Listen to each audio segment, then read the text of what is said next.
Good evening and welcome to the Jefferson County Commission meeting. Yeah, echo in my thing. Today is Thursday, September 16th, 2021. It's 6 p.m. Once we fix the echo.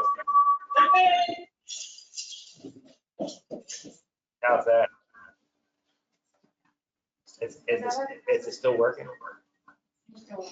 Okay. I still hear it like I'm being repeated. It's like an echo, isn't it? Does Stephanie know how to turn it on? She's over there working on it. Turn the speakers on. Do we need? I don't think we need those speakers Turn the volume down. because the speakers are right here. Turn the volume down on that.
You try it now. All right, welcome.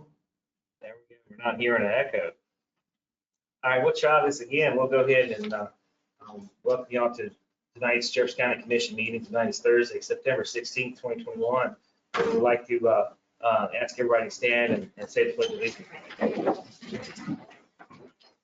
Pledge of allegiance To the flag of the United States of America and to the republic for which it stands, one nation, under God, indivisible, with liberty and justice for all. All right, the approval of minutes. Does anybody have any objections for September 2nd, 2021 minutes?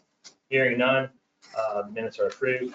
Approval of requisitions September 16th, 2021 for the amount of $22,477.66. If there are no objections, that amount is approved. Approval for accounts payable for September 9th, 2021 in the amount of $113,416.59. If there are no objections, that is approved. Also for the approval of accounts payable September 16th, 2021 for the amount of $356,991.40. If there are no objections, that is approved. Approval of manual checks September 10th, 2021, 78 for $78,734.73. If there are no objections, that's approved. Manual checks for September 17th, 2021 in the amount of $172,832.17. If there are no objections, that is approved. Approval of payroll. September 10th, 2021, the stipend for the amount of $20,747.41. If there are no objections, that is approved. All right, we're going to move on to agenda item number 1, Angie Banks, our assessor, approval of exonerations. Is there a change to it? I have those exonerations on my desk, which I was creative here to do this next going to appear virtually. So if you could just go. We'll start with, how about we just get the time? Okay, You all just, right, yes, and I'll. That's fine. run And then, quickly, and then I'll. yeah, we'll go to, just take your time. We have Tom's here, and so is Sean's here too. So we'll start with Tom. Tom Hanson, Sheriff, hire a part-time bailiff and pay adjustment. Good evening, Commissioners. My court security staff is locally understaffed. I've included or implemented a requirement that whoever we hire as court security must have either security experience or law enforcement experience. That wasn't the way in the past, but we're still woefully understaffed. I have a gentleman named Cormac Quinn who has 6 years of security experience through, he's currently a security officer with a senior citizens complex in Virginia. He wants to come work a little closer to home, and he'll be a part-time bailiff starting at $13 an hour. Okay, I'll move to approve when we start anytime. As soon as possible. Okay, I'll move to approve the hire of Cormac Quinn, starting pay at $13 an hour, starting, the time period is as soon as possible. Go a second. Second. Any discussion? This is budget neutral. correct? Yeah, okay. He's a part-time employee. I figured to make sure. All right, any other discussions? All in favor, say aye. Aye. Opposed, motion carries unanimously. The second business is bailiff John Paul Jones was hired in 2018. His current salary is 50 cents under the starting salary that was currently for our bailiffs, and I'm asking for a $1 raise. He works approximately 600 hours a year. He works one day a week, typically, or one day every 2 weeks. He's has a full-time job, and he's also a big coach with Jefferson baseball. So he's very busy, but I think the idea of keeping it $12.50 and our starting salary now is $13 an hour is a little bit, it's kind of slap in the face. So I'd like to give him a $1 raise to bring it up to $13.50, see how he's been with us for 3 years. I'll move also.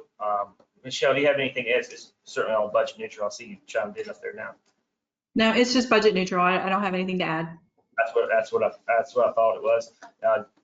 I'll move to approve the raise for John Paul Jones to $13.50 an hour. Second. Any discussion? All in favor, say aye. Aye. Motion carries unanimously. Thanks, sir. Thank you, Commissioners. Have a good evening. We can move to Sean. I got it. You got it? Okay. All right. I'm actually going to sit here while I do the presentation because I think it's easier. I discovered we had a meeting in here. Uh-huh. It's easier when I Okay. than when I'm over there. For some reason, it doesn't pick me up. So, All right. all right. So we're going to move back to agenda number 1. Angie Banks, Stephanie Grove's going to present it. Stephanie's our assessor, and this is approval of exonerations. The first one is from the 2021 personal property book in the Cabletown District. The 2017 Hyundai Elantra was not owned on July 1st, 2020. The assessed value is $5,300. The tax amount is $128.76, and the ticket number is 311456. I move that we accept exoneration for ticket number 311456. Second. Any discussion? All in favor, say aye. Aye. Motion carries.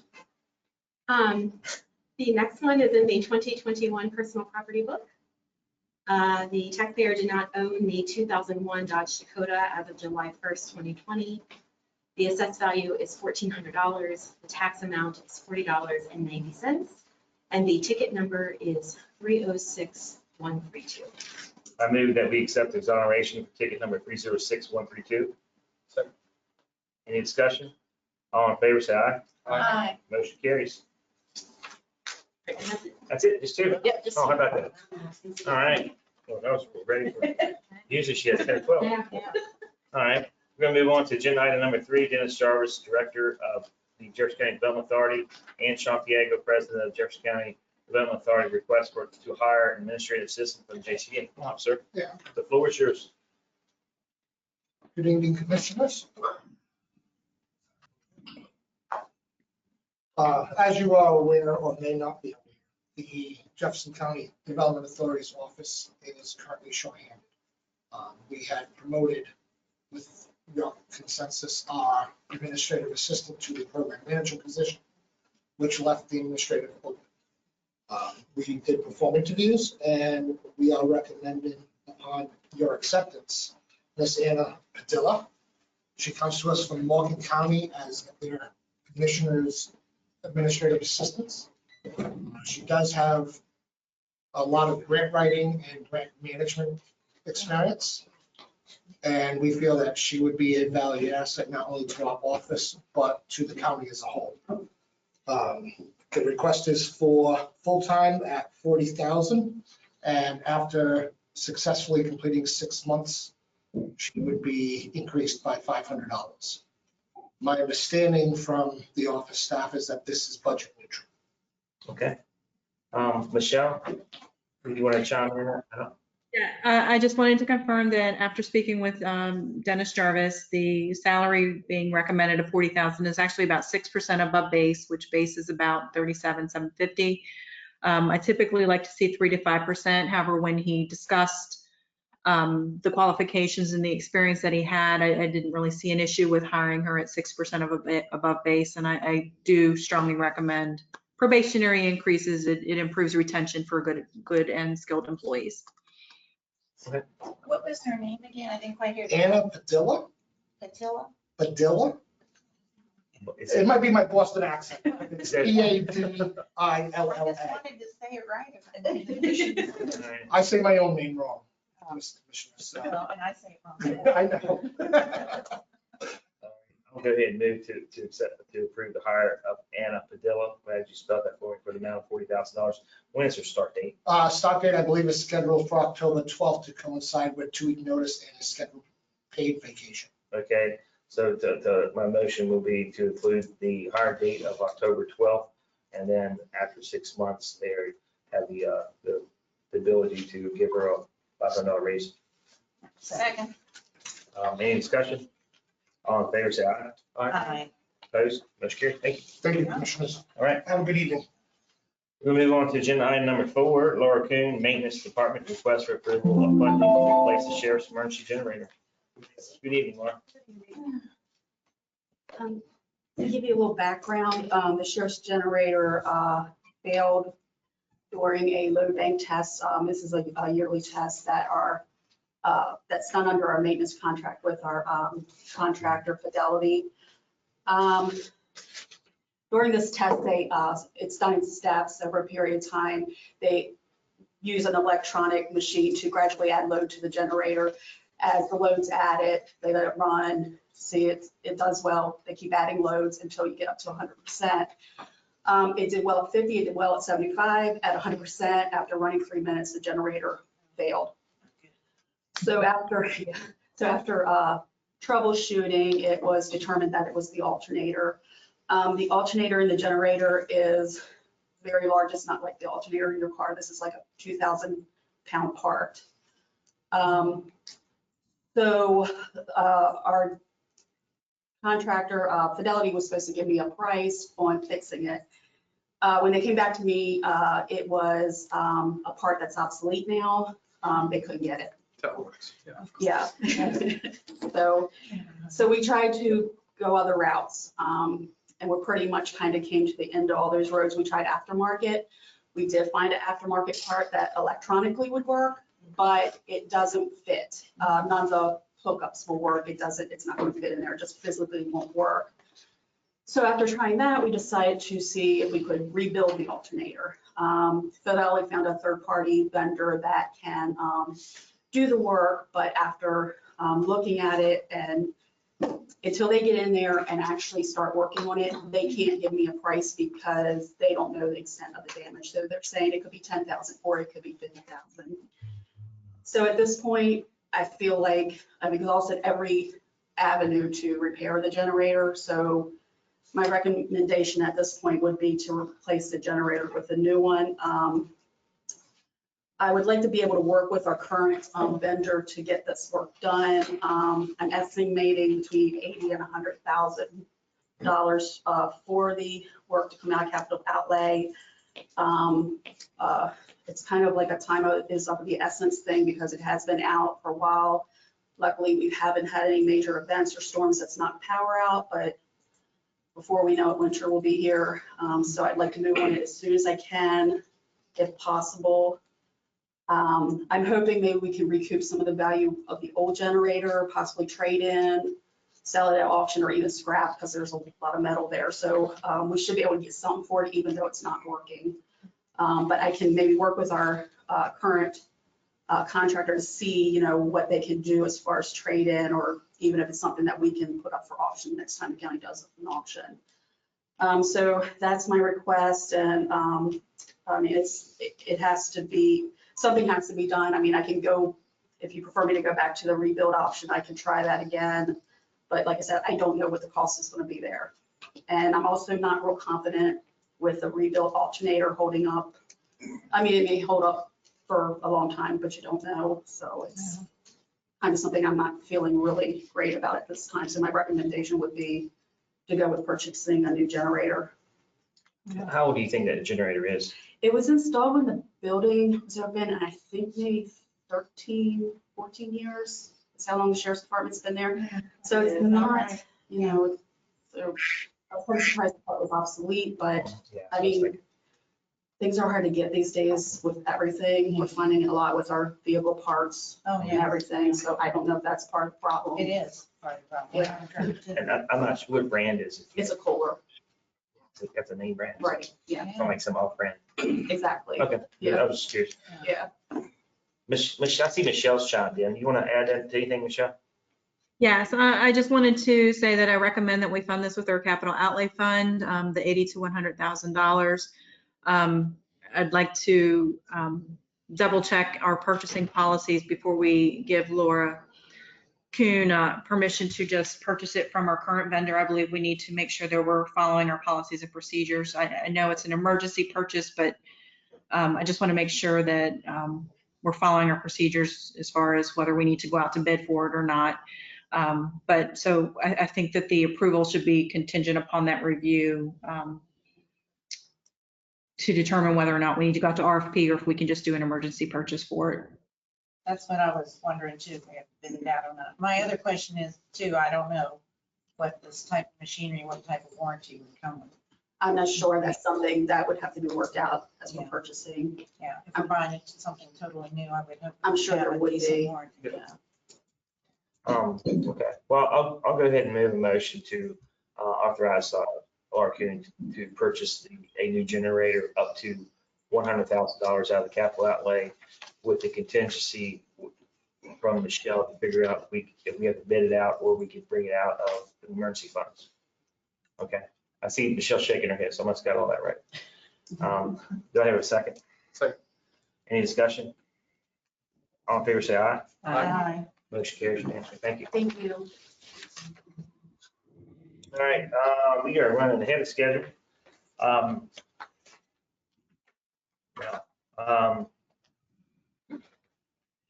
guess are you here for an interview? All right, which department?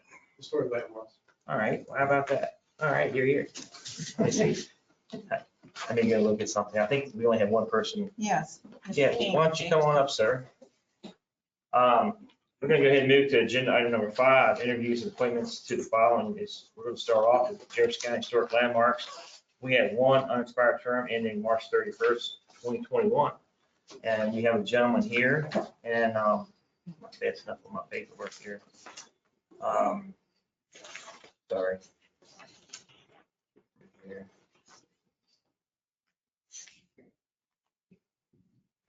Well, I see you went to the right college. That's all I They're playing WU this weekend, right? Yeah.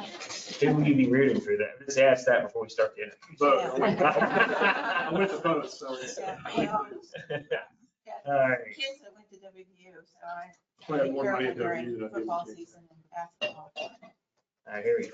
I'm on to the right, says at the very bottom. All right, and you are James, Jim King. James King. Good. All right, here we go. You want to tell us a little bit about yourself and we'll just go right ahead. So, So my name is Jim King. I'm a registered architect, lead AP. I've been an architect for about 30 years. Graduated from the master's program at Virginia Tech. I had special course of study in historic preservation. Started in a major historic preservation firm in Charleston, West Virginia. And I graduated there for about 4 years. Been involved with historic preservation throughout my entire career and have actually been sort of circled back around since I've moved here about 3 years ago.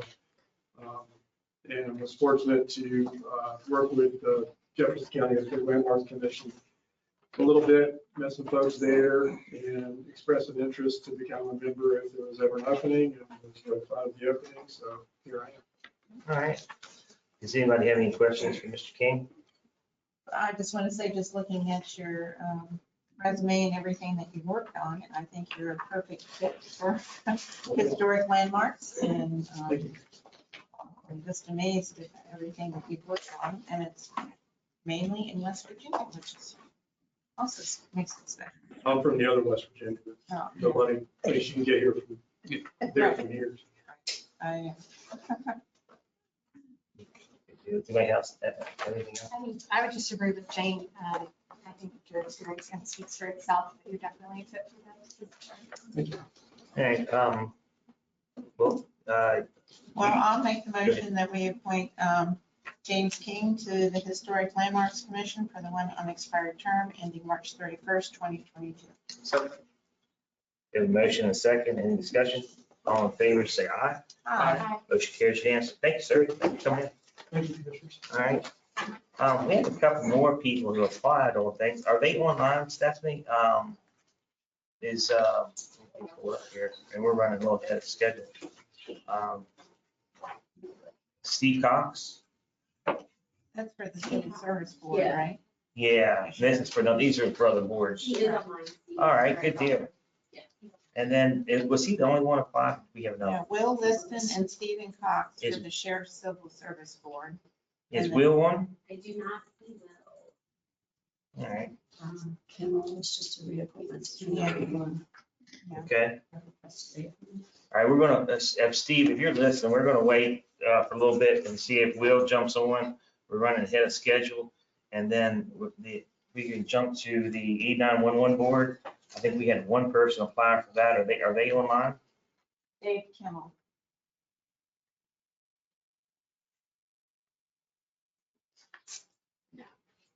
All right. We'll wait to 6:40 and try to jump back on and catch them.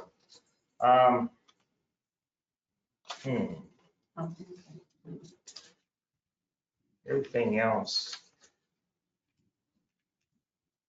You want to jump to your second item on this administrative leave? So we're starting to experience employees, mostly that have an exposure to COVID, so they're required to quarantine.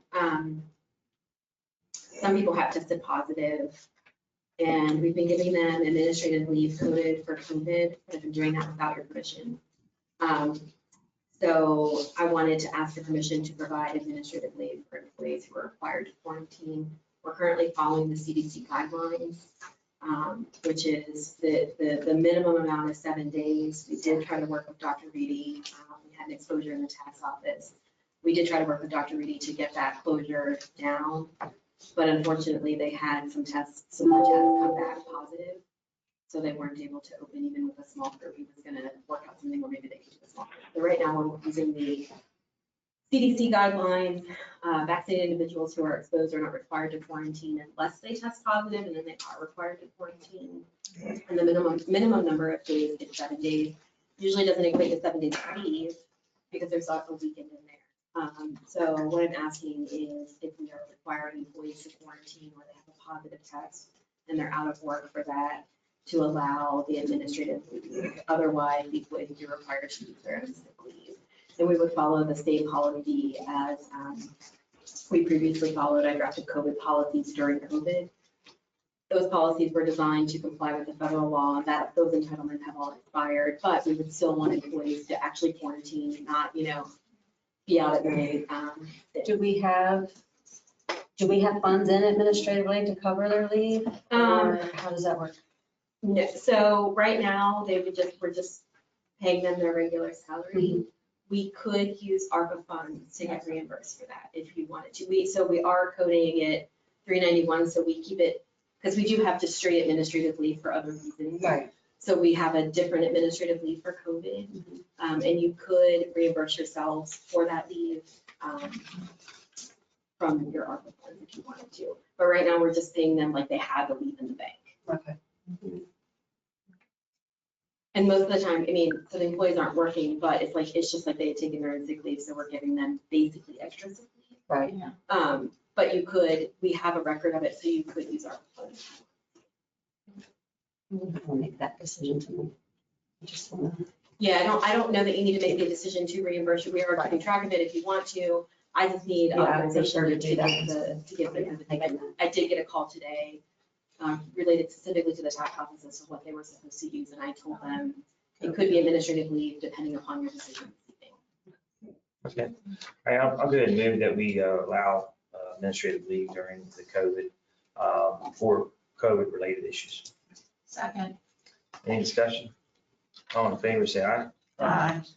Anybody opposed? Motion carries unanimously. And we'll be able to track that. So you know. Yes, we are trying. We created a different pay code for it, so we can see exactly what it costs us to provide that.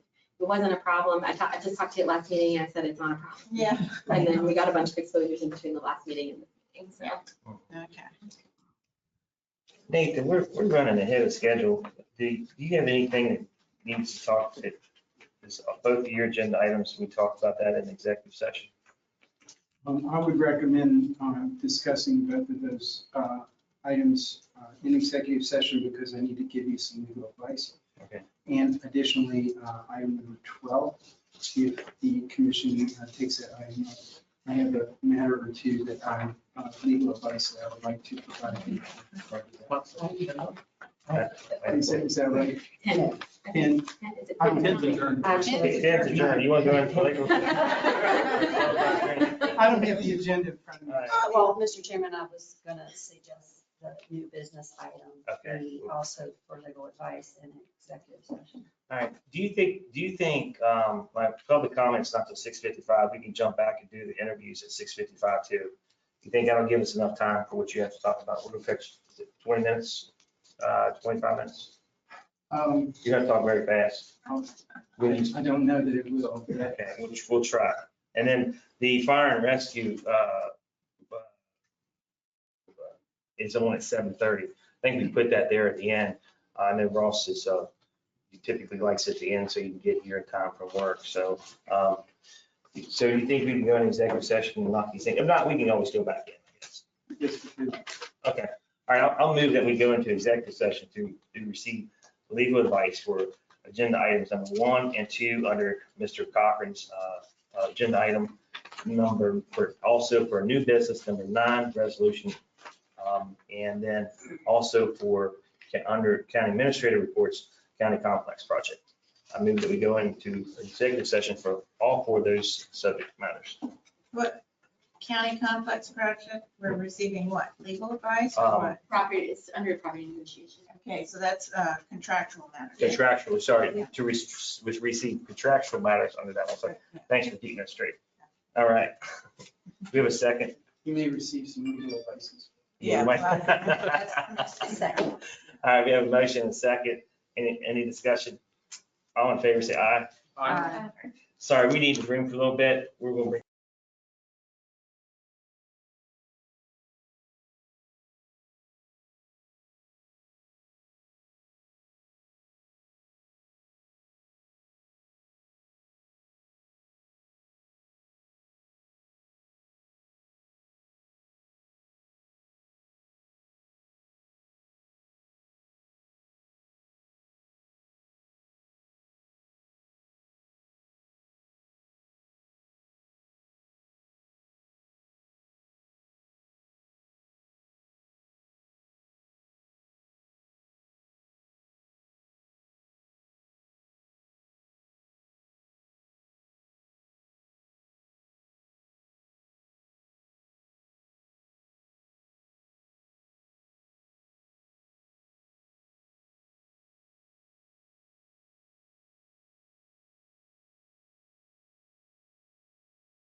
Oh, fuck it.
He's gonna love operating our police service. As long as he says the way, he will. It all feels great. Then we can escort him back to Tokyo. He's like the most fantastic girl. With the whole town. When? Friday night. I can't remember which bathtub.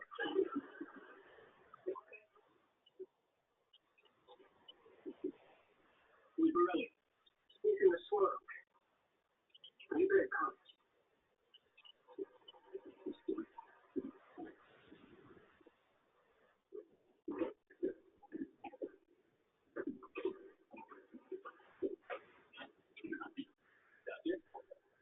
The dance is starting. We need to stand your partner up.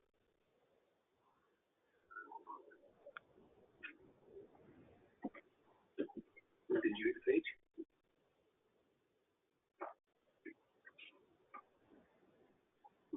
She has a good operate. I know. Oh, well, we'll just tell the patient that his doctor is joust. So he doesn't mind walking around for the rest of his life on a tree trunk. You can do it, Pierce. I watched you work. You can do it better than I can. I've never done it before. I've never even seen it done. I'll be right behind you. I'll be a great comfort.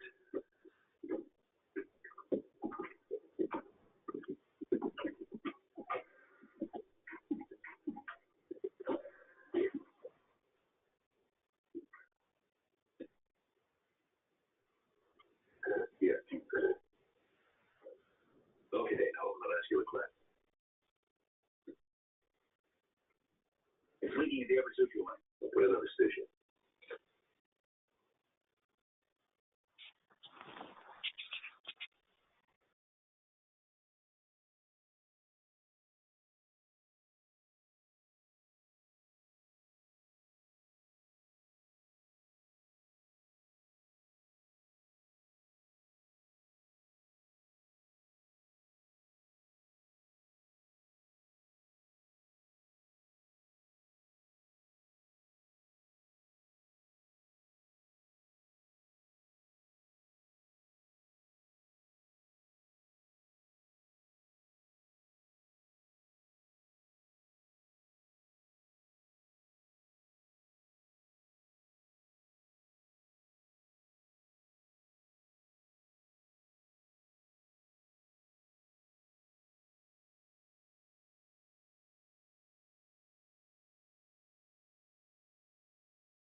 All right, thank you. We're back into regular session. Somebody want to move a motion to come out of executive session? So moved. Second. Any discussion? All in favor, say aye. Aye. Motion carries unanimously. I'd like to move a motion to hire legal counsel for contractual matters. Second. Any discussion? All in favor, say aye. Aye. Aye. Do we have any other motions? Yes, I'd like to make a motion that legal counsel draft a new solar text amendment ordinance that addresses many of the concerns that came out of the judge's order and present it to the commission by the next meeting. Do we have a second? Second.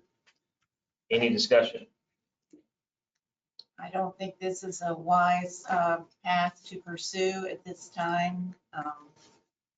Can't say much more than that right now, but I don't think it's the best way to respond to current events. Any other discussion?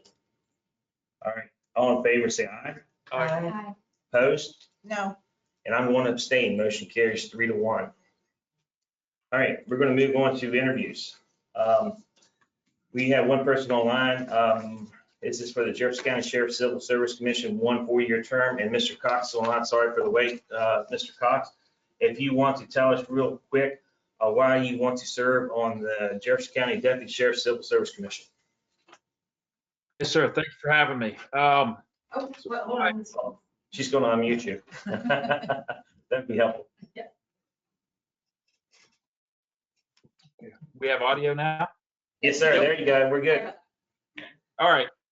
Thanks for having me, guys. Again, my name is Steve Cox. My entire adult career has been involved in law enforcement and the judicial system. I've been a certified West Virginia law enforcement officer in the past. I've worked at the federal level, and I've been a subject matter expert instructor for law enforcement at the federal level. And I'm looking to serve the community as best as I can. And I think that this is a great match with my adult career and my educational background. All right, good deal. Does anybody else have any questions for Mr. Cox? All right, yeah, You got- I'm just like, can't see you, so it sounds funny talking to a room, but can you tell me what you believe your responsibilities will be on the Sheriff's Civil Service Commission? Yes, ma'am. Is that Commissioner Tab? Yes, I'm sorry, I didn't identify myself. It's okay. So Commissioner Tab, a lot of it involves the hiring process, and sometimes could be removal, suspensions, demotions, that sort of thing.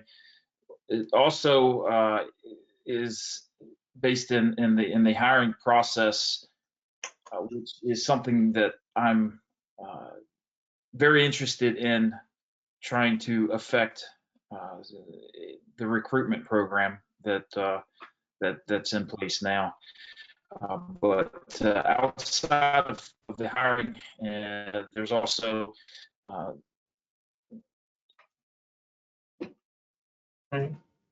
you- Did he cut it? Still here. I think you cut out.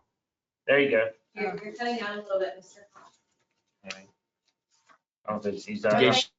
Comments, that's okay. Thank you. I got enough there. to Thank you, Steve. investigation to retain or any Yeah, thank you, Steve. You broke up a little bit, but I think we got the most of what you were saying there. All right, does he answer any more questions? We also had a gentleman apply, by the name of Will Liston, and he's not here, is that correct? He's not that here. Okay, there's also questions about the I don't think he can hear us. There you go. But somebody, I never met Mr. Liston. I don't know. We had 2 applicants. I will go ahead and move a motion to to appoint Steve Cox to the Jefferson County Sheriff's Civil Service Commission for a 4-year term ending September 29th, 2025. Do I have a second? Second. Any discussion? All in favor, say aye. Aye. Opposed? Motion carries unanimously. All right. And then the next one was the D911 board, right? Right. And we had one applicant and they're not here. We did not hear back from them yet. Okay, and that's Mr. David Kimmel. All right, we'll just postpone that. Is that okay? Yeah, okay, we'll postpone that to the next meeting. All right, we're gonna move on to public comment. Do we have anybody that wants to make public comment? No one has contacted me previously, but if there's anyone online who wants to make public comment, just raise your hand, send me a message, and I will unmute you. And I think we do have some people in the audience who want to make public comment here too. Okay. And I know Mr. Hannon does. Oh, okay, I thought you were with the fire. Okay. Oh, well, come on forward, sir. Sorry, I thought you were. I am there. Good guys too. Good, sir. You'll have 3 minutes, sir. Okay.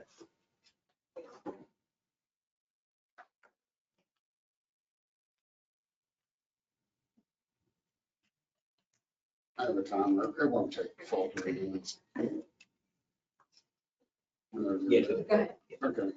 Good evening, Commissioners. My name is Ed Hannon from Charlestown. I submitted an agenda request form for September 2nd or the 16th. Both dates evidently were denied as I never received any correspondence from the request submitted. The request submitted pertained to the level of emergency service being provided along with the increase in the current ambulance fee.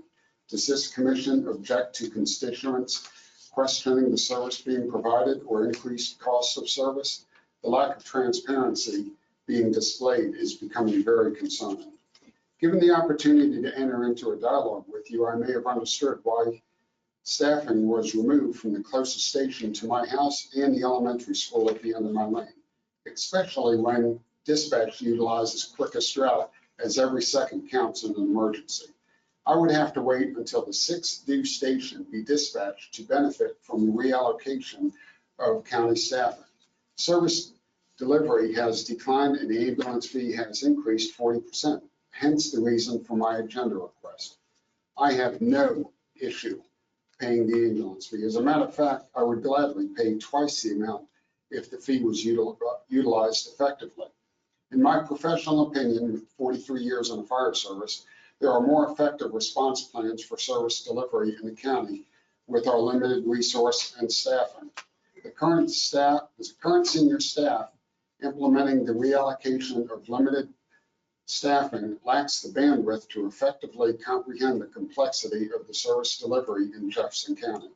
Several years ago, a comprehensive service delivery plan was being established that may have been cost neutral to the residents in the county, yet provide a much higher level of service in a more efficient manner. Was that even considered when the current changes were implemented? Lastly, my ambulance fee is due September 30th. Several requests are falling on deaf ears to discuss the invoice. Is the commission willing to grant an extension on this invoice to allow for discussion to occur at the next meeting? Or do you prefer your constituents to pay silently without due process? If I do not hear from you after my public comment, I can only assume this too has fallen on deaf ears, and I will pay my invoice on the 30th to avoid late charges that will also be poorly utilized. Thank you. Do you have any? Sincerely, Ed Hannon. Thank you. Anybody else online? No one has. Okay. All right, we're gonna move on to agenda number 8. Sorry, we're running a little bit behind. Chief Ross Morgan, Jefferson County Fire and Rescue Association. That we're going to present and discuss Coast Park ordinance. Thank you, guys. Thank you for coming. Well, I'm not Chief Morgan, not nearly as charming, but you're stuck with me.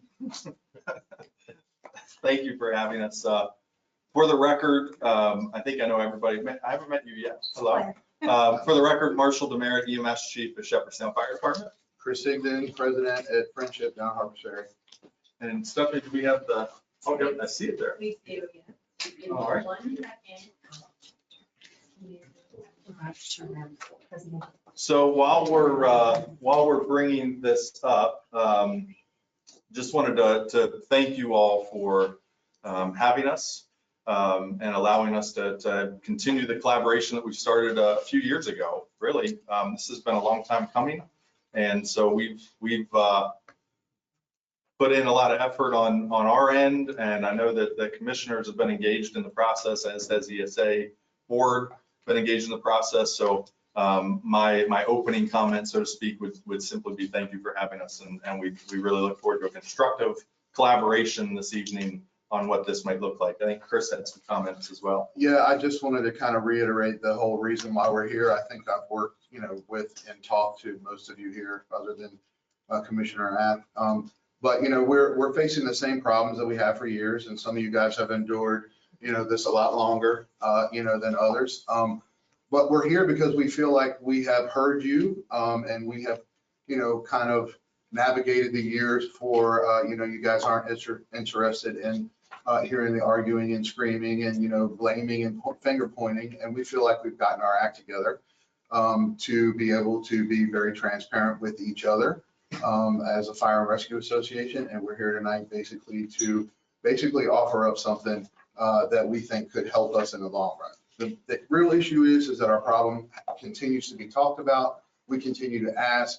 It still remains unresolved. So this is our first step in trying to get in front of you guys with an idea that, we can talk about tonight. So. Yep. All right. I'm sorry. Marcia, just Oh, no, go ahead. slide whenever you're ready. Sure, next slide.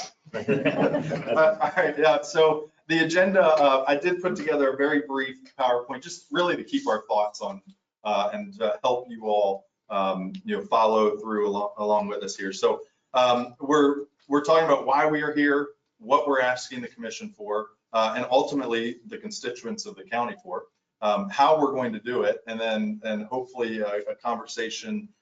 We really want this to be a partnership. I think we've made that clear, and you all have made that clear in working with us for a number of years, different faces, but the same body for a number of years working through this. So that's our brief agenda. So the next slide demonstrates why we are here.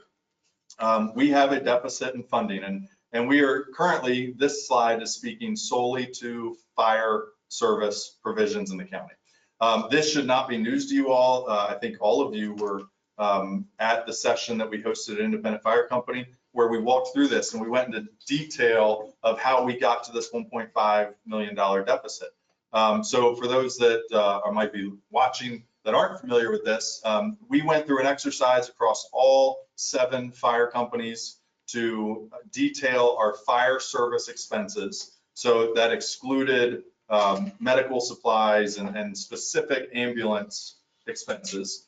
Now we know that there's going to be some that aren't easily divested, heating costs, oil, propane, stuff like that isn't easily divested. So there is going to be some overlap, but this 1.5 million is the number that came out when we took our total expenses, we subtracted the state revenue. So each fire company gets about $48,000 a year from the state, and the county funding, which we have at 70,000. We know that's a little lower than what we were actually given this past year, and much lower than what we were given, 3-4 years ago when it was, closer to 100. But yeah, but that came out to 1.5 million, just to round that figure.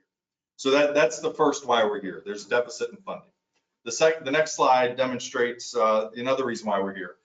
There's a deficit in staffing, and so we currently have staffing at 1 for a portion of time, station 1 that is, for a portion of time. Station 2, 3, 4, and 5 are staffed 24/7 by 2 people. We will get into where this county needs to be for an equal distribution of funding, or excuse me, of staffing as a result of county funding. And so we'll talk more about that, but there's certainly a deficit in staffing, even if you just want to look at 6 and 7 who have 0 staffing currently. That is a pretty obvious deficit. Do you have anything else? I don't want to talk over you. No, I mean, no, you're fine. I mean, we have had this conversation before, and I guess my point really would be here is that we're just putting factual data out as to what real time it is. We've had conversations in this room before about, you know, the ambulance fee, you know, that people pay, and, you know, where's the staffing going and so on and so forth. So I don't want to digress from what Marshall's talking about, but this is something that we've talked about before. And regardless of where we leave tonight, that 6 and 7 number up there, somehow we need to figure that out at some point in time. So we did an exercise, and I don't want to get ahead of myself too much, but I think it's valuable while this slide is up. We did an exercise where we agreed as a fire and rescue association that our ask is 24/7 2, which means 2 people 24/7 at all 7 firehouses. So the table you're looking at there demonstrates that to do that, the ESA would need an additional 20 FTE at an average cost of $85,000, which Chief Burner provided to me. That comes out to $1.7 million that is short to bring every station up to 2 people 24/7. The current ambulance revenue based off of information that we obtained from Ms. Gordon is just under $1 million, $892,000. So that would bring our ambulance fee need up to $2.5 million, $2.6 million. Big numbers, but absolutely understand that, big numbers. So Stephanie, next slide. The next slide demonstrates what we're asking for in a very simple summary. We have 2 asks today. One is to commit to pass the proposed fire fee ordinance following our petitioning process. We're aware of the process we have to go through. And depending on how this conversation goes, I actually have a petition here that we can get started tonight. And I promise I will be the 7th signature or 6th signature if the 5 of you are the first 5. And then the second thing is commit to an increase in the ambulance fee, the required ambulance fee to bring all stations up to that 24/7 too. So those are what the Fire and Rescue Association is asking for. We'll talk a little bit more detail about that over the next few minutes, but that's kind of our ask in a nutshell. So next slide, what we did, we have put together a draft fire fee ordinance. We have looked at this 6, 8, 20 times, I don't know. It's been a process that we've gone through. We didn't start from scratch. We actually started from the Jefferson County ambulance fee ordinance. That was a really great place to start because it had the Jefferson County language in it. We then looked at Berkeley County, Tucker County, all West Virginia counties. We looked at a few and we took bits and pieces from there, and then we tailored it to what works for Jefferson County from a fire fee perspective. So I want to walk through just over the next, 5 slides, just some of the high points of it. I don't know if Chief Morgan provided you all a copy. I meant to ask him. I don't know if you all have seen a copy in your emails yet. Okay, great. So if you haven't had a chance to look through it yet, we're gonna touch on some high points, and that's it. I have a copy, so if you have specific questions that are a little deeper, by all means, we'll be glad to talk through those. But I thought just for not to keep you all here till 9 o'clock, we would just hit the high points. So we'll walk through those for the next couple slides. So Article 1, Section 1 basically outlines what we're trying to do here, and it highlights that the fire service fee ordinance is to create an ordinance to provide an annual fire service fee for the users of fire protection services in Jefferson County. That's the high level of Section 1.1. Section 1.2 defines what we can use this for. And so again, we used very similar language to what you'll see in the ambulance fee, that it can be used solely to defray the cost of expenses associated with continuing, maintaining, improving, regulating, and supervising fire protection services in Jefferson County. So that's it. It would not be used for EMS. And except, we did write in there, except such ordinary expenses that are not easily segregated, which we kind of already talked to, like, paying a propane bill to, the electric bill. Yes, some of that is insurance. Some of that is EMS, but it's not solely EMS. The fire fee is for fire. The next Article 2 highlights that. Yep, go ahead, Stephanie. Sorry. Okay. Yep, Article 2. Yep, there you go. It's adopted by you all, so I don't want to act like I'm educating you all. You all know the process, but there's a petition process we have to go through for this, where we have to get 10%, which I believe is around 3,700 signatures, I think was the last number that we were provided. And then it would come back to you all for a ratification or whatever the legalese term for that is. And then Article 3, Section 3.2 is that it applies to every owner of one or more residential or non-residential buildings within Jefferson County. And so there are a couple exceptions to that. One would be federal government, and two, we did, just like the ambulance fee, we wrote in the draft a homestead exemption to lower the rate for those that qualify for homestead exemption. Next slide is Article 4, Section 4.1 is the one I pulled out here. And we have a better rate table here in a little bit. And so basically what we did is we did put in a rate table in the ordinance. And we did that based off of meeting that 1.5 million. It actually, if you do the math, which I don't hide the math, it's later in there, it comes out a little bit above 1.5 million. And we did that based off of communication and collaboration with the commission. It was brought up on multiple occasions that we should have a plan for future growth. I heard Chief Mood speaking earlier that one of their fire engines is approaching the 30-year mark. So we need a plan. The county should have a plan to start replacing some of that. Fire gear is expensive. You're looking at $3,500 a fireman just to outfit them to go into a fire. So we need a way in Jefferson County to plan for that. So this rate table actually comes in a little bit above 1.5 million to prepare for that, to put that capital improvement fund aside that can then build interest, and following a Berkeley County method there of sorts. That's how they have their setup. So that's what Article 4 sets out is the rates. Article 5 is the effective date. So again, this obviously would be pursuant to petition, how long that takes, and so on and so forth. But our goal would be to get this done so that it can be in place by July 1, July 1, 2022.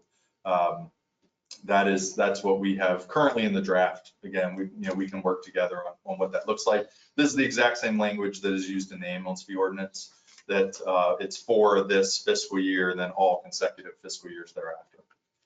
Section 5.6 we pulled out, where the ambulance fee ordinance also calls for a review of data so that we can ensure that a fee is built on the data that we can get out of CAD. The one thing we did note was the ambulance fee is kind of wishy-washy in that. It's like you should do this every 2 or 3 years if you want.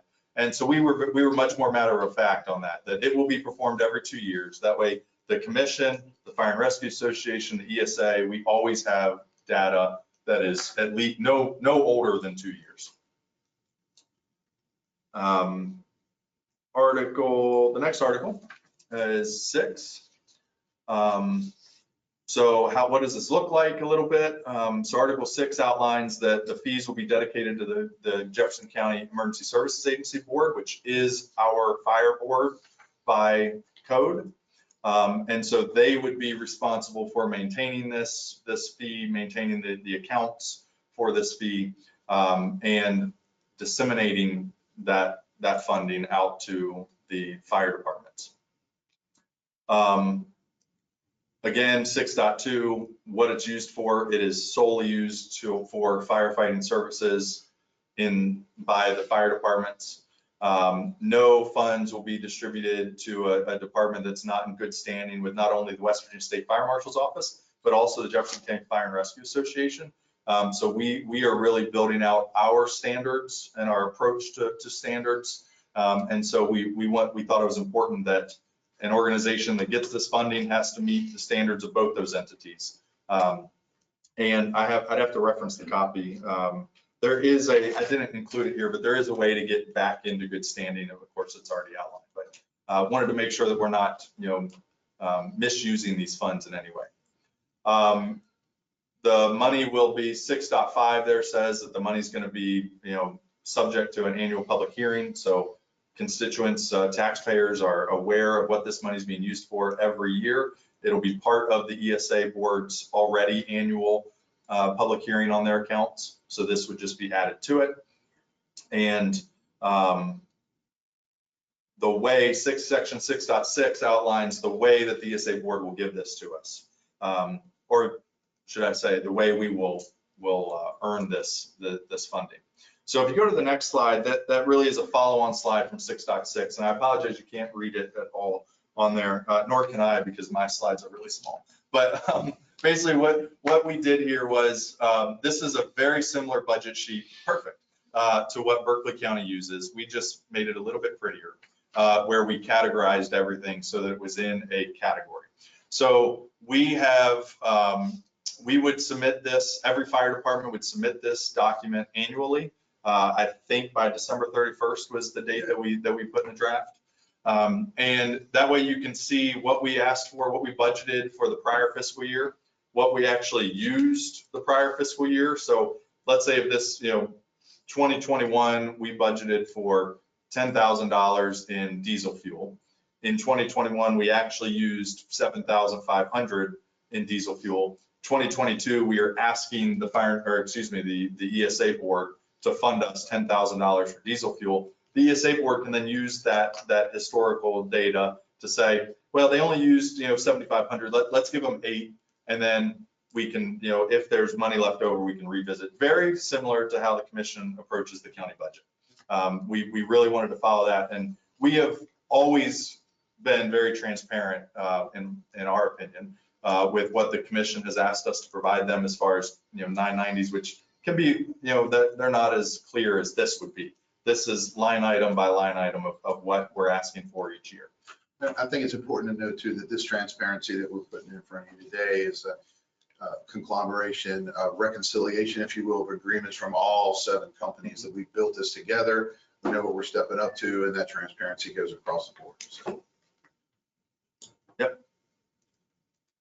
All right, next slide is really just, I didn't want to act like I forgot about the rest of the articles. So they're just the legal stuff. So I did not pull those out and put them in, but they're in the draft that you have. And honestly, these are copy paste from our ambulance fee ordinance, the establishing square footage and administration of the ordinance, things like that. So there might be a minor change here and there just to make it fire service fee oriented, but it was pretty much all just the exact same as the ambulance fee ordinance. So you can read through that, but I didn't want to make the slideshow any larger for you. All right, so the last question that we ask on the next slide is how will we do this? So we asked you to consider 24/7/2 at every firehouse. And I absolutely recognize that these are big numbers. I'm not, we're not shy about that. The ambulance fee needs to generate $4.0 million to get the ESA staffing to 24/7/2. That's 2 people every firehouse 24/7, which the Fire and Rescue Association says is what we are asking for. To do that, this is what your ambulance fee would need to look like. These numbers come out at 3.4 million, which covers the increase in staffing, the additional 20 FTE. And at my house, I will pay $155 a year in ambulance fee to make sure that Jefferson County, all 7 firehouses are 24/7/2. That's what the ambulance fee would need to look like. There is, when we go to the next slide here in a second, you'll see that square footage, these figures were taken, the total unit figures were taken directly from what Michelle Gordon gave us. So it should be as accurate as the information we have. And you'll notice there, I want to draw your attention to non-residential greater than 360,000 square feet. If you go, Stephanie, if you go back just 1 second, you're fine. You'll see that the ambulance fee is 33,400. That is apparently what that one parcel is currently paying in ambulance fee. It probably this is one of those areas where we need to work together with the commission and the county administrator. It probably doesn't make sense for that 360,000 square foot to be paying 34,000 in ambulance fee. Maybe that needs to move to I don't know. We gotta massage that a little bit because that's one that jumps out at me. But I just wanted to kind of call that out, that maybe there's some tweaking that needs to be done there. But now you can go to the next slide. So how will we do it for the fire fee? This is what it looks like to generate $1.7 million. And that covers the 1.5, almost $1.6 million deficit. And it covers the capital improvement fund, as we refer to it, where we can start planning for the future of what, what Jefferson County might need. So Marshall, just so you know, that one category is 2 million square feet. Okay. It's a big. Gotcha. big block. Yeah. Sure. Yep. So, and then, yeah, that's what, that we don't have all those, all that minute detail, but that's an excellent point. So we'll need to look at what that looks like from ambulance fee versus fire fee, et cetera. We did approach this from a flat rate perspective. We know, and we talked through, maybe a cost per square foot is the way to go. We're not opposed to reviewing that at all.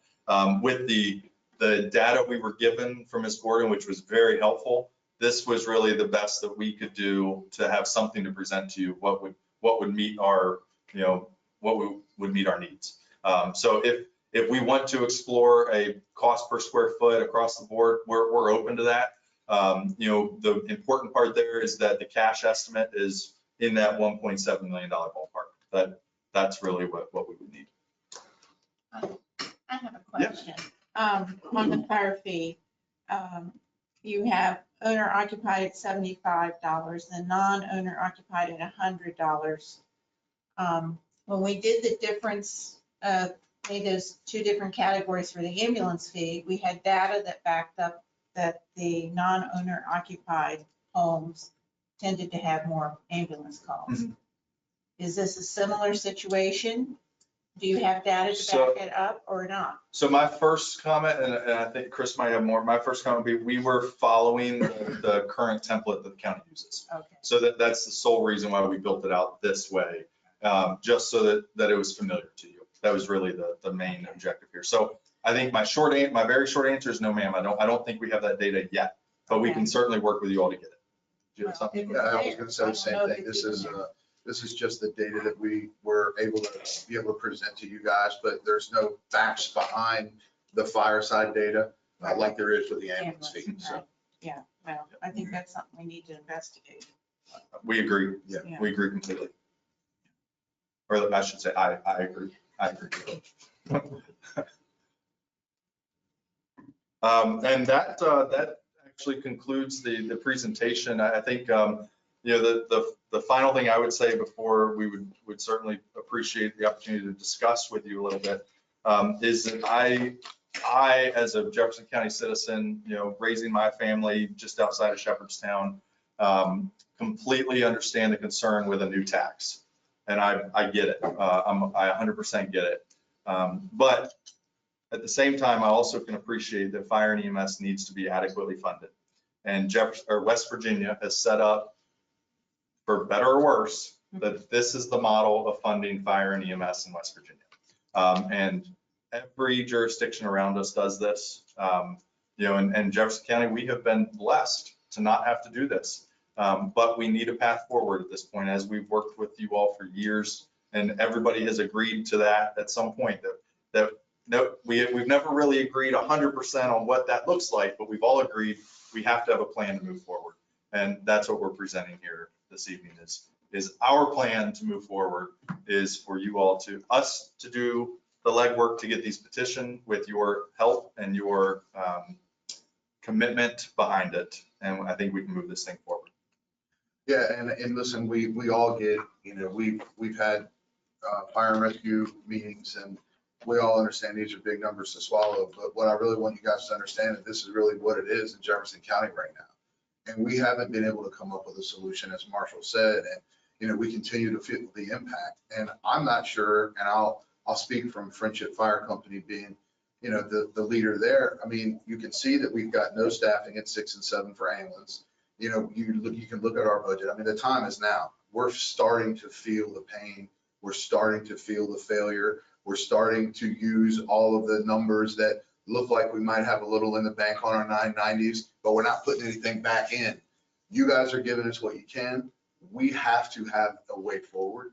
And hopefully tonight, what you've heard, although a little shocking with the amount of zeros and commas in there, we get that, but we have to do something at this point. We really do. Okay. Does anybody have any questions or thoughts or? Yeah, good. Go Well, it's just- Go ahead.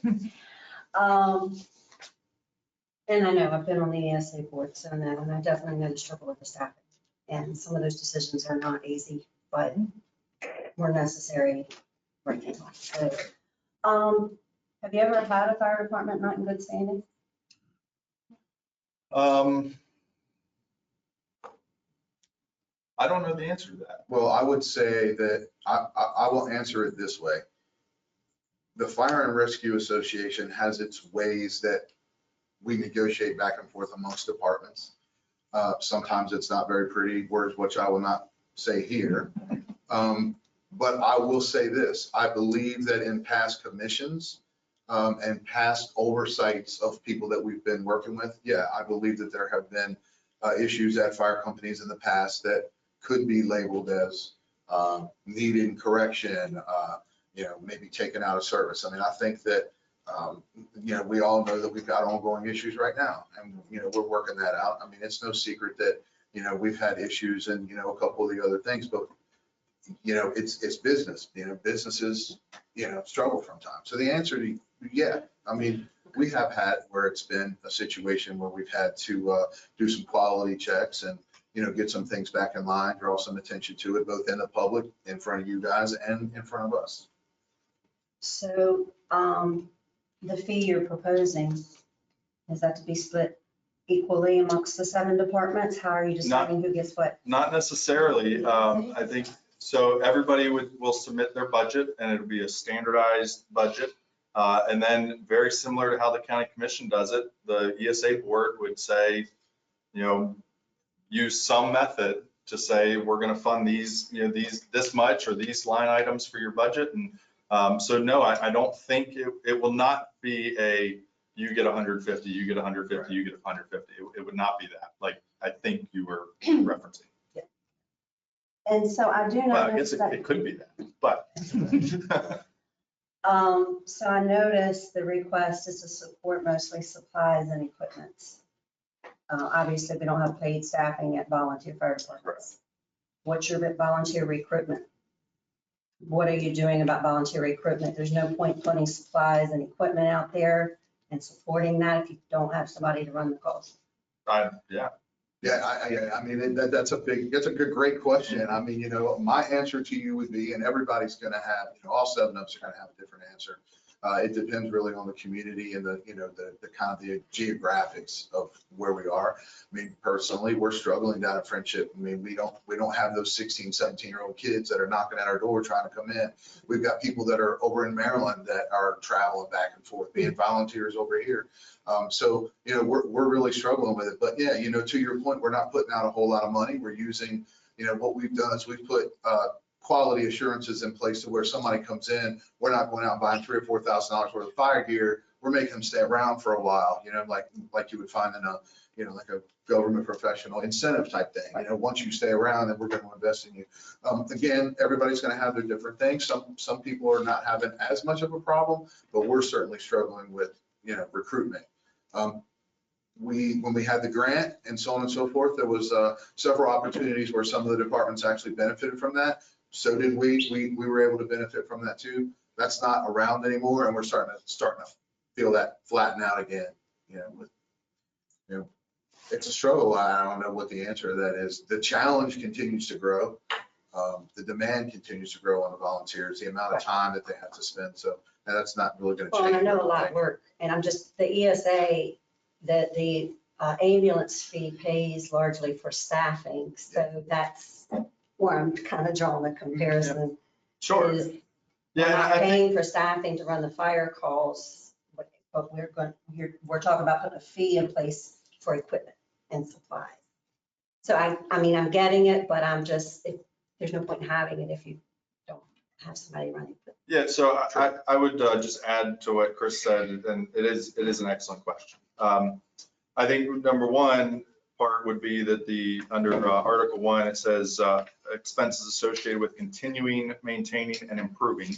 So I think right now, every department, and I can speak for every department on this for sure, we're all operating on shoestring budgets. So we are not putting money out in recruitment. You know, I can tell you, I went to Shepherd University last week on a recruitment fair, and I literally sat at a computer printing out brochures for an hour before I went, because I wasn't going to spend the $200 a specialty, you know, to print them, because we just don't have the $200 to print, right? The second part would be, you know, and I don't know everybody's recruitment strategy. I can tell you Shepherdstown, we're bringing in about 4 new members a month, probably on average, 3 to 4. You know, the national average on that is only 5 years out of a volunteer. And, you know, we're a bedroom community now. So, you know, there's a lot of constraints that we already have with our volunteer system. I think our partnership with the ESA is tremendous. And every department that has that staffing is absolutely benefiting from that on the fire side. I know those people are EMS, I get it, but you know, we are working with them every day to get them driving fire apparatus, and so that they can give the county the biggest bang for the buck, because yes, there's another fee that's paying for them. So while I think volunteerism is alive and well and strong in Jefferson County as a whole, what good is a volunteer sitting there if there's not diesel in the fuel tank? Right. I'll put it that way. I think that's all the questions I have. You know, as you all know, that our ambulance fee is not a very popular fee. And we get, I'm being sarcastic, love letters from people from time to time about our fee, and I think you all probably do too. And I don't know that this new fee or tax would be very popular. And as far as, I know you have to get 10% and then it comes back to us.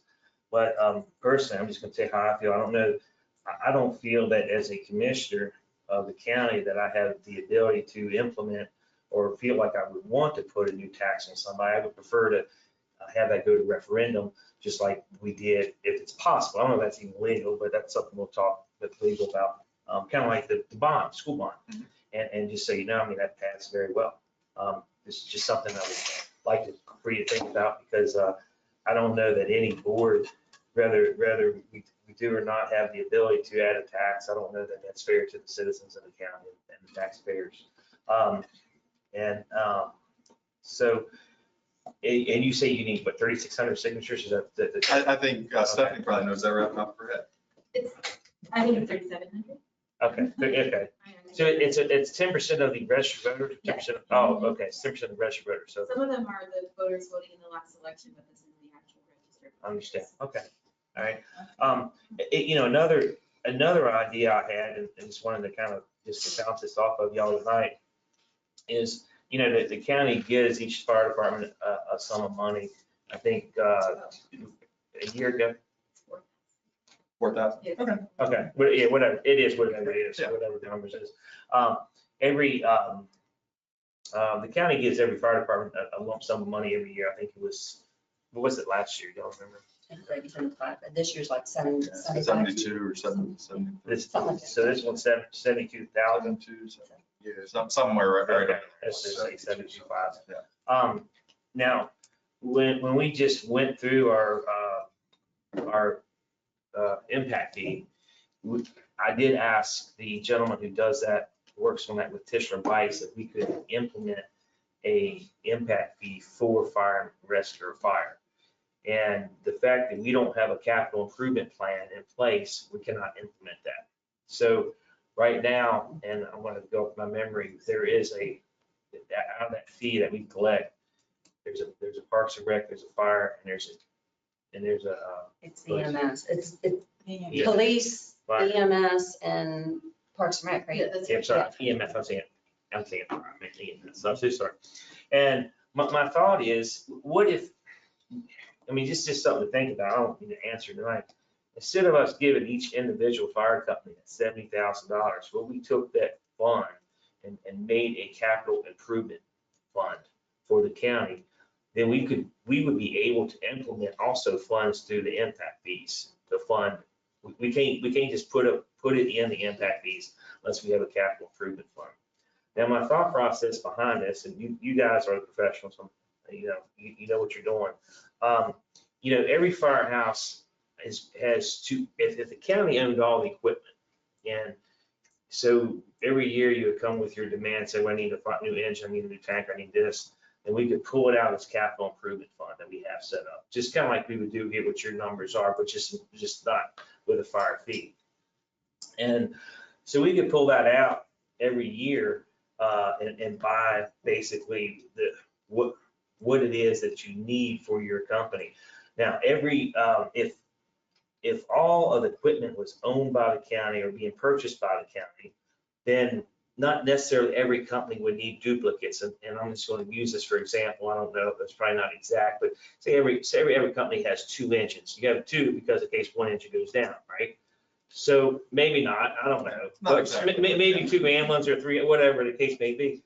So if you had one owner of the equipment, you could take the one engine out and then move the spare back to your station. And so you won't need as much equipment, is my thought process. Maybe I'm wrong, but you guys are. Well, Commissioner, I can appreciate thinking outside the box, and I think that is what we all need to do. Right?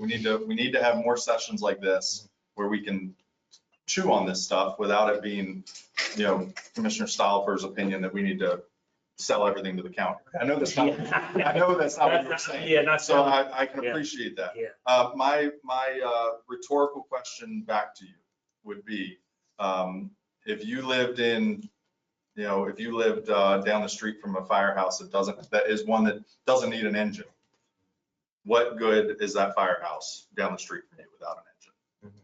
That's a rhetorical question, but. Yeah, no, I guess my point, to be clear, all the houses would have a engine. And they would all have a tank. They would be fully staffed. Yeah. But, I'm just going to use Jefferson County. Jefferson.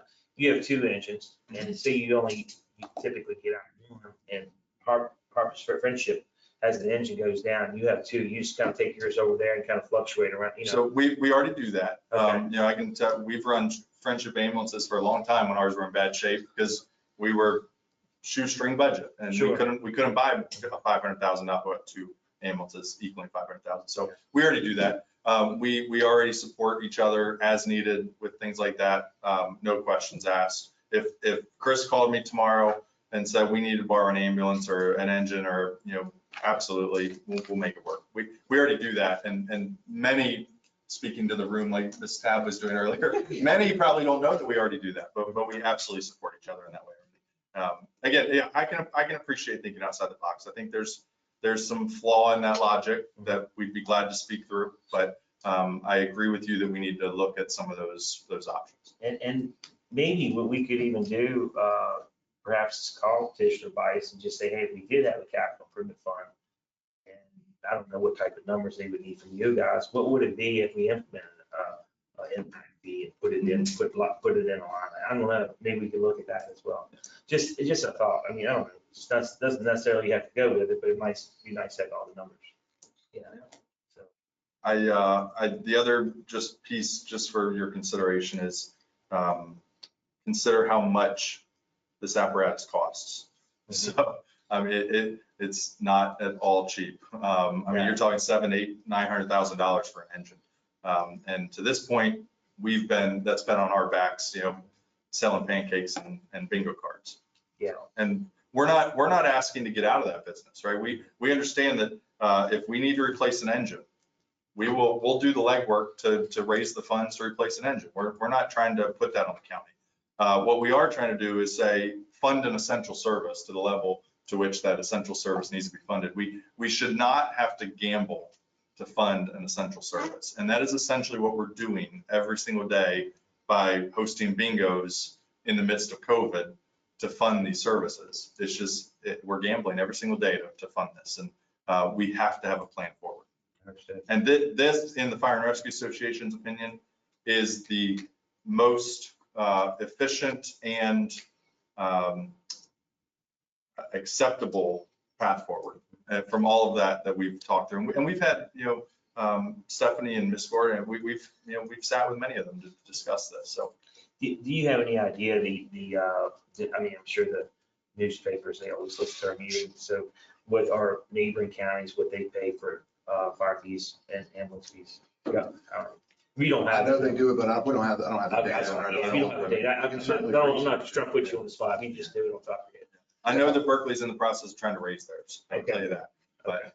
Yeah, and I mean, we do know that, our surrounding jurisdictions, that they are fees, and, we understand that, that's hard. Well, I just want to touch base too, Commissioner, on, your idea was a good one on, how we can buy these, big ticket items, and especially if it could open up a lane from an impact fee perspective. Totally agree.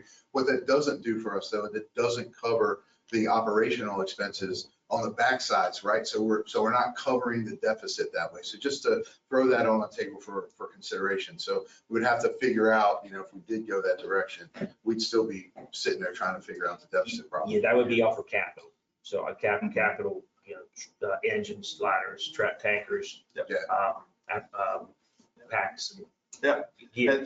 And to Chris's point, if we do reallocate that 70, we'll just say 70 to a capital improvement fund, which we have to remember that increases the deficit by that number, because we took that out. We said, this is money, and this actually still says that the commission's going to put, their skin in the game to fund fire and fire in this. We shifted, we're just shifting debt, for lack of a better term. Well, and I think to his point, he's trying to figure out how we might pull from other sources of generate other sources. If we can generate a source. Yeah, I wish I had this number. The amount of grant money that the volunteers have brought into this county over the last 10 years, I bet it's $3+ million. I mean, so we're searching for those. We're getting that. And that's what I was thinking, if the county would be the ones that would provide you would have a capital pool for the equipment, then we have staff here that can file for the grants. So we can do all that work, like legwork, or more work on Michelle, but yeah, we'll rewrite her job description next year. So It already has other duties. okay, we're covered. It covers everything. Right. We're good. Okay. So yeah, I'm just thinking, I mean, I'm not just throwing things out there, see if they stick, just wanted to kind of bounce some ideas off of you. And again, like you said, we are moving some money around. Maybe it's worth a while to ask Sister Vice, what would that be? We don't know if it's per every permit code, if it's $100, not a lot of money for there's a lot of permits to try to buy. We're building a lot of houses in the county, and we're not getting any more money for it. Yeah. So Well, that's why I always thought it was lopsided. Not everybody coming here has children that are going in the public school system. So some people actually retire here. And we are Need those certain. purposes, Yep, exactly, yeah. But if it's, it's based on what the county revenue that goes in, it's based on the level Yeah. of service that the county. Yeah. Yeah, and I mean, I'm not speaking for the fire and rescue, just give me 3 seconds here, but, I just want to point out the demographics of this county are changing big time. I mean, I just watched the voters vote themselves in a tax for the school stuff, because all these people are moving in here and they realize that, I understand we still have Jefferson County citizens who, we're going to struggle if we put something else on their shoulders. I get it, but that number is starting to dwindle in comparison to how many people are coming in here. So I just offer that up because if we did go to a referendum or something like you mentioned before, I mean, it would not surprise me to get some support. Oh, yeah. And that's not to disagree with what you said at all. I just want to make sure that, people that are moving in here, they want what they want, and they're moving in here with those city salaries. And I work in a city too. I get it. I mean, I pay mine. I'm willing to pay whatever I have to. And I think so are they, which was witnessed in that election with those, those mega bonds and stuff. And just to your point, they ran this mega bond last year, and if the 5 sitting Board of Education members passed that, they would get stones thrown at them all the time. They put it on the referendum, people voted it in, and it won a pretty large margin, and people voted in. That's kind of where I'm going to. And then they get their tax bill like. Yeah, exactly. Exactly.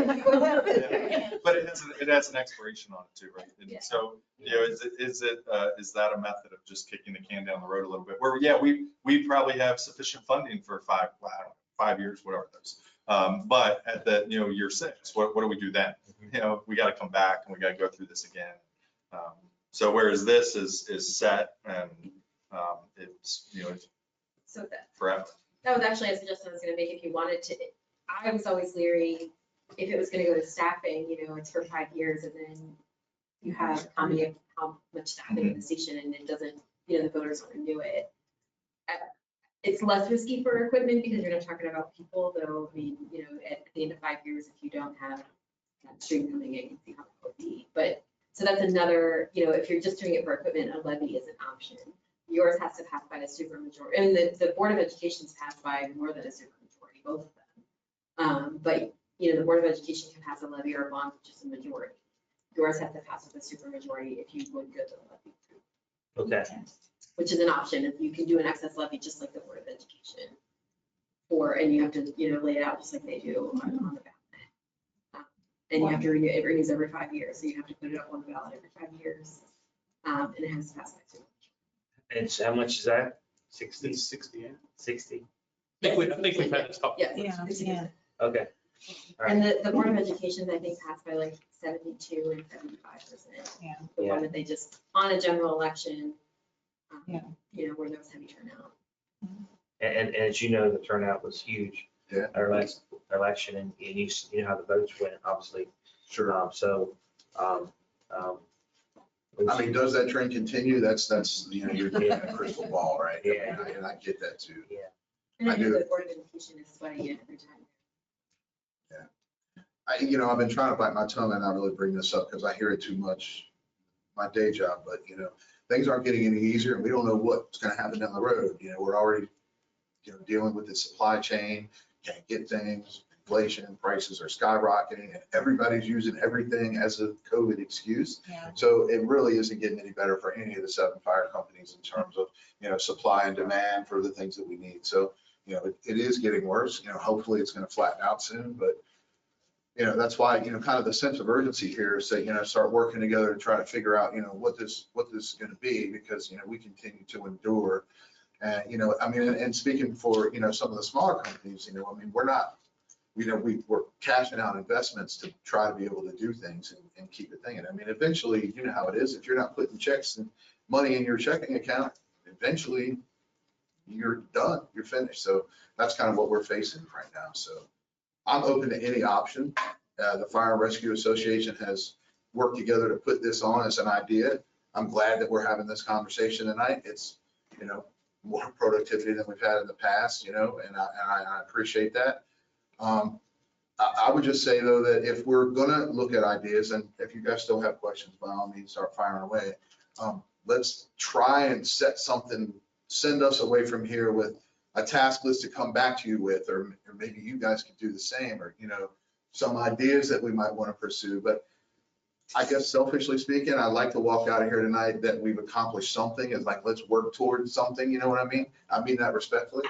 But I, you know, just kind of want to kind of take all those ideas and get somewhere with it. Sure.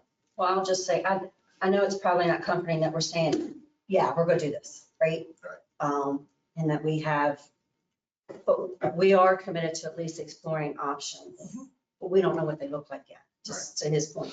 We want to impact fees and that sort of thing. And I want to commend you all for coming this far, and at least, I don't know how many people attend when we used to have the joint ones in it, Independence, but I'm hoping at least there's still a good amount of people in this is bringing, shedding some light on the struggles that are going on with the fire service and what the deficit is. So I want to commend you for that. Again, I know it's probably not the answer you want from this body tonight, but we still have, we've got something to go on to look into other revenue sources or options and really start assessing.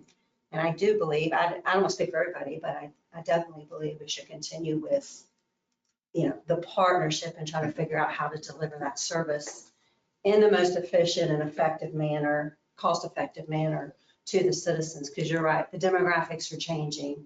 You've got people moving in, not just on the big city salaries, but they're used to having a service that we here in Jefferson County, unfortunately, don't necessarily provide that level of service. So, or can't is what I should say. I don't want to say you don't, but so I don't want to take anything away from you guys, but I think we are moving in the right direction and trying to explore how we're going to address this. I agree. what is the next step? All right, they drafted this. Tell me a little bit of the legal aspect of it. Does the commission vote on this? Obviously, we can't vote tonight because it's not. I just want It's you to not know. a complete document. Yeah, and it's probably, I mean, what's the process? Do we have? I have never thought that you have to have the ordinance completely, the way that you want it to do a petition. For me, the petition has been, 10% of the people want some sort of fee. And then, and then the real work. I mean, you could run those concurrently. So you could run a petition and you could be working on the ordinance. So can I speak to that really quickly? Because you make an excellent point. And we actually discussed that. So, and you brought up earlier the concerns that you hear about the ambulance fee. The reason that we wanted to approach you with a mostly, to your point, mostly complete document, yes, there's holes, no question, Right. is that we feel that there was a education gap when we did the ambulance fee, right? So what, half the people were saying this, half the people were saying that. And so we wanted, when we do this petition, we want to be able to put something in front of the citizen that says, this is what you're signing.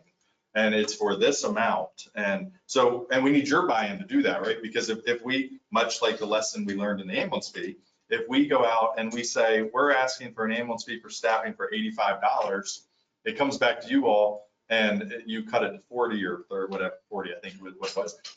Not bringing up, dirty laundry, just using it as an example. So that is why we wanted to do this. And Stephanie made a great point that we agree, we don't have to have this finalized, but we wanted to be able to put it out there from an education perspective. So thanks for allowing me to butt in there, Stephanie. I was gonna say, people still don't understand the ambulance. Yeah, I know. They still don't understand that we give money out of the general fund. I have a couple questions. Because, I've listened to your presentation and I copied it off before I came, so I made sure I understood everything. And then I also read the ordinance. And I know none of this is set in stone, so. But I think one thing that's been overlooked in the ordinance is staff, how we're gonna find staffing for collection. We have just recently realized that one staff person doing ambulance fee billing they're getting behind. Sure. And then you add another fee with a different rate, a different basis, some of it's square footage and it can get real confusing, not only for the citizen, but for the person trying to the staff administering it. Yeah, we did add we followed the same standard as the ambulance fee. We added a $75,000 administrative cost to the table. So if you look at the red, how will we do it? Now, You'll see that. I realize that it wasn't in the ordinance. That's why I'm trying to So make sure you're they're saying in that the agreement. language needs to and be in the ordinance to Yeah. cover And why I that think it number's needs there. to be more, because you have to have at least two staff people, I think, if we're gonna combine ambulance and fire, maybe even three. And then we need office equipment or whatever, postage, whatever, but anyway, that's just one point. And then, nowhere does it outline what's happening with the revenues we receive from ambulance. No, ma'am, it would Ambulance, not. Correct, it would not, because this is fire service. right. So they were taken out of the ambulance, everything that we get from the ambulance transport fees was taken out of when we calculated, as was when we calculated our expenses. We took all EMS that we could out of it, so that we were solely looking at what the fire cost is. Okay. So there's no ambulance in the expense, so therefore there's no ambulance in what we're trying to. Well, I was told you always had to have an ambulance on the scene of a fire, We or do. any Yeah, we firefighter have to two. enter a building. Yeah. We have 2 ambulances on every fire scene. You do have a little expense there. We do, yes, there would be, but I yeah, know, it's point well taken. negligible, but, I know it's a requirement, so you gotta run it. So, okay. And then you answered my question about the non-owner occupied versus the owner occupied under the fire fee proposal. I'd really like to have some data, and I don't know how you get it, except through CAD to back that up or have a reason to make it.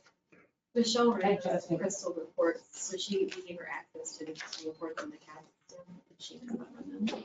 And that's what we did when we were doing the ambulance fee, so I'm sure we could have her. Do it for the fire, because I don't know if it's significant difference or it may be. I do have property. Yeah, I think our intention with putting a rate in there was really for discussion. We knew full and well, and it was mentioned in many of our meetings that Michelle was going to get a hold of these. They would change. But the final number is what I want to keep bringing it back to the final number. The $1.5 million deficit that we cover through pancakes and bingos. Yeah, well, and I understand the hard work that all the fire companies. Speaking of which, we have sports dispatch tickets on sale. Is that illegal, sir? In this fee, just so I'm clear, that's all equipment, there's no pay. No staffing is currently, it is currently expenses associated with continuing, maintaining, improving, regulating, and supervising fire protection services. Yeah. That's the quote. Basically, it's all OpEx costs. Yep. Okay. What in Berkeley County, I always look to the west, and now they have a fire fee, and they also have, how many stations up there are paid? I know Baker Heights is, right? Every station has paid staffing, but I'm not, I don't know the breakdown of how many people and all that. Okay. We have 8 volunteers. What would your thoughts be in taking to the fire station, including in this fire fee, just increase it, but somehow figure out a way to include staffing in there at maybe 2-year stations. So maybe your further stations. So I would just say citizens in Shepherdstown. Yep. Or independent Shepherdstown. Charlestown, you know what I mean? So the only answer I can give you, sir, is really when we discussed this internally at meetings, it was the county has a mechanism to fund staffing, which is why we're asking you to increase that. We need 20 more. We need at least 20 more to staff everybody with dual certified firefighter, paramedics, firefighter EMTs, which is why we're asking for that. So the idea was, and it might have some holes in it. We can talk through it, but the idea that we came back with was the ambulance fee is the staffing mechanism and the fire fee is the service OpEx cost mechanism. Okay. All right. We didn't want to muddy it. Yeah. I know you're all, there's 7 volunteer fire departments that kind of operate independently. But is there a standard across the association on what is needed or what each fire department's equipped with or how they operate? So we just stood up a standards committee, and part of their, what the bylaws of the association say, part of what they're supposed to do is put together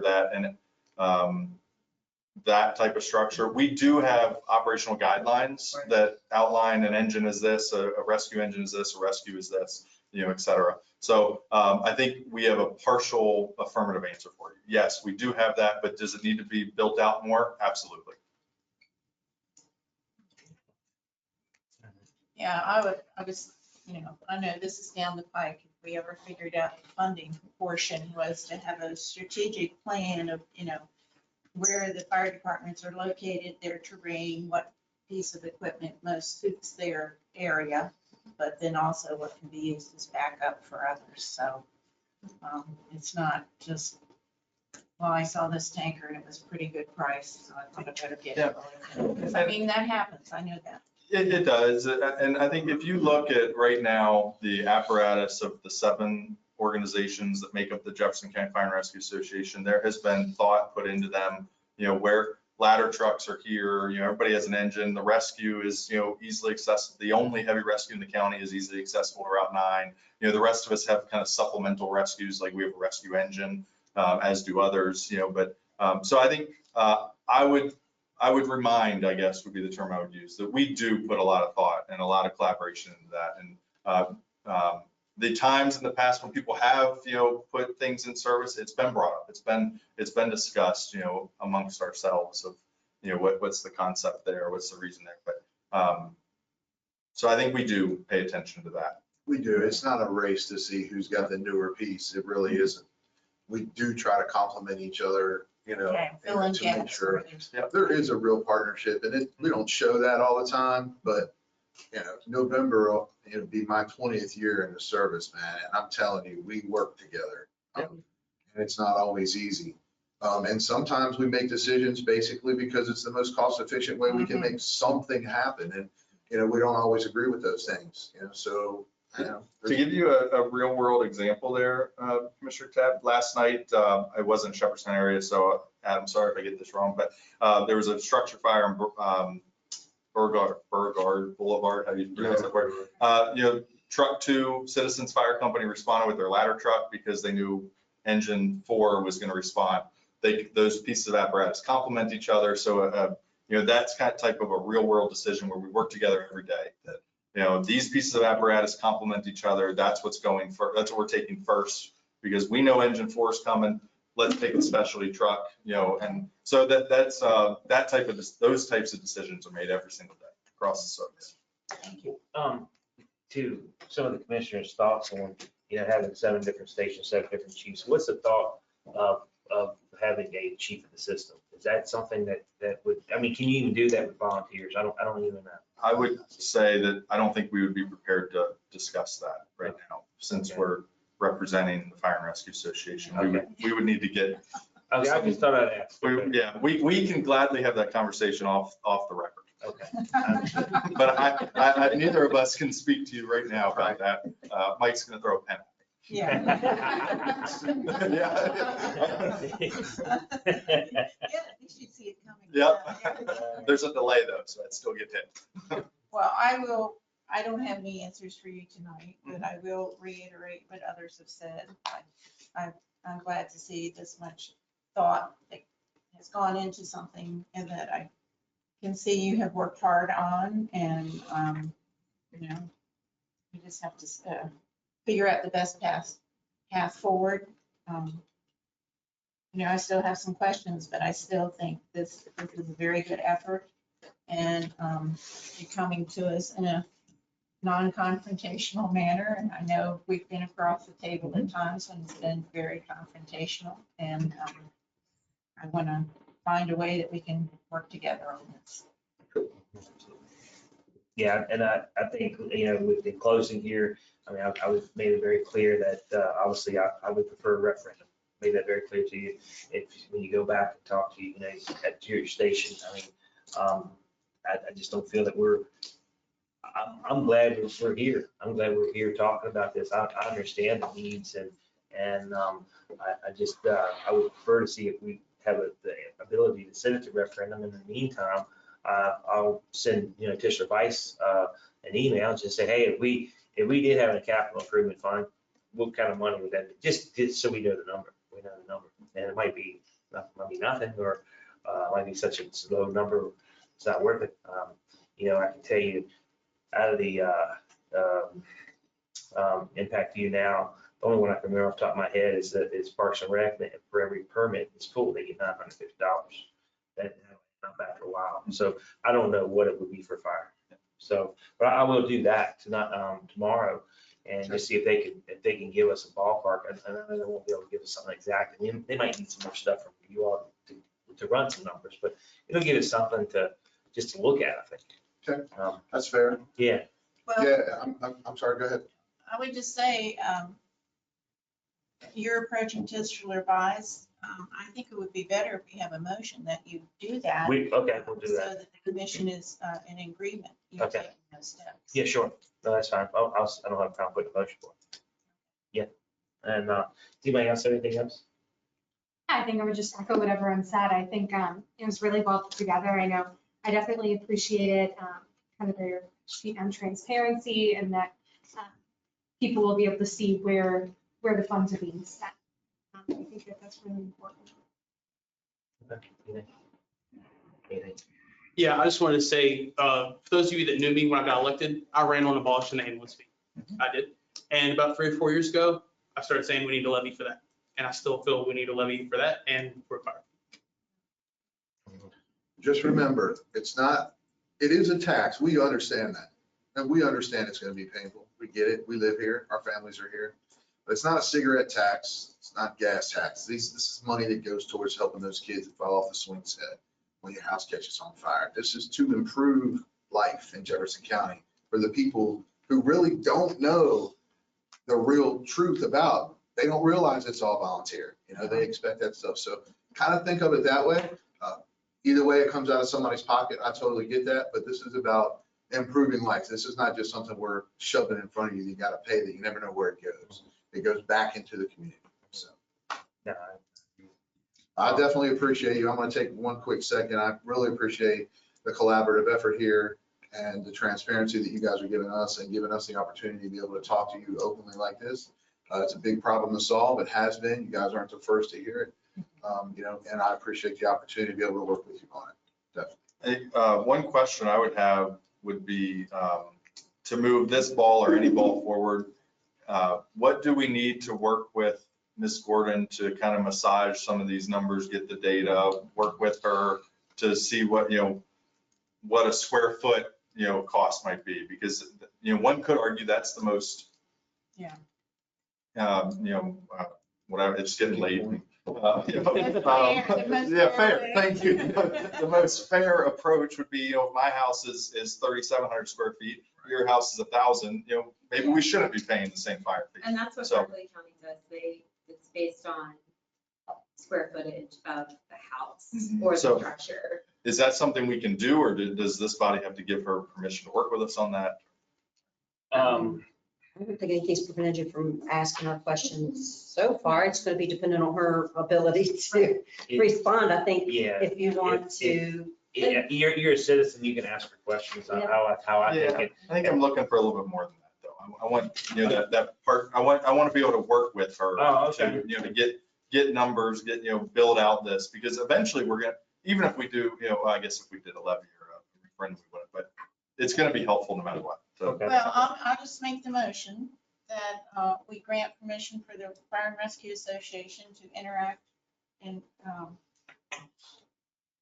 find data, I don't know, secure data necessary to work on fire funding with Michelle Gordon as her time permits. Sorry, Michelle, give her piling more. I'm going to just recommend one amendment to your motion. Are you going to be the point of contact? We don't want 7 different Yes, teams calling right, Michelle. right. That's true. So who's going to work with Michelle? I think it's fair to say yes, that was agreed upon at the last meeting. So I would just say amend it. Yeah, so Marshall. accept the amendment that Marshall and Chris. Chris, yes, I'm sorry. It only says T. Turn. It only says T. It's all right, I was sorry. blank, you know, work with Michelle. And I'll second that. Any discussion? All in favor, say aye. I'd like to move a motion that we instruct, instead of me doing, I'll instruct Stephanie to contact District Vice to see if we've had a funding, if we had a capital improvement fee for fire that to maybe get some estimates, work with District Vice to get some estimates to see what that would be. Second. Any discussion? All in favor, say aye. Aye. Motion carries. Thank you. Thank you all. Appreciate your time. Thank you. Thank you all for coming. We don't have anything else, I don't think, right? And I lost my agenda. Well, they've been adjourned this a long time ago, didn't they? Yeah. If there are no objections, What? I just want to let you know that I have been working on the Hilltop project. I've had several meetings with the Economic Development Officer. She did have an in-person meeting in this room with Hilltop. So that project is starting to move along. And I think they're looking for a summer 2024 opening. It's a massive. Oh, I know. One of the biggest that we've had in the county. So, but they are moving forward. You know, they're ready to start looking at getting some permits and stuff like that. So we had kind of a kickoff meeting with engineering staff here. And, you know, I think they're probably gonna pull, maybe it's their first permit, maybe December. So will our engineering staff, it's not gonna be in the town? Yeah. They don't have- So, yes, well, they're not, so the tourism development district removed Harper's Ferry jurisdiction over the Hilltop. So they're actually going to be processing under our ordinances. Which Okay. is great for us. We thought we That had makes to it learn much- Harper's Ferries, but we don't. Much clearer. And so, yeah, they're going to be processing under us. So what has happened is the Economic Development Office has hired our planning and zoning Okay. as a contractor Yeah. to review all of these land use ordinances. And we were kind of discussing that process here, I think Wednesday, we had that meeting. You know, and what their expectations were, what our Yeah. expectations were. So that project is moving forward. I think it's exciting for the county. Awesome. That's good stuff. Good stuff. All right. If there are no objections, we are adjourned. Thank y'all.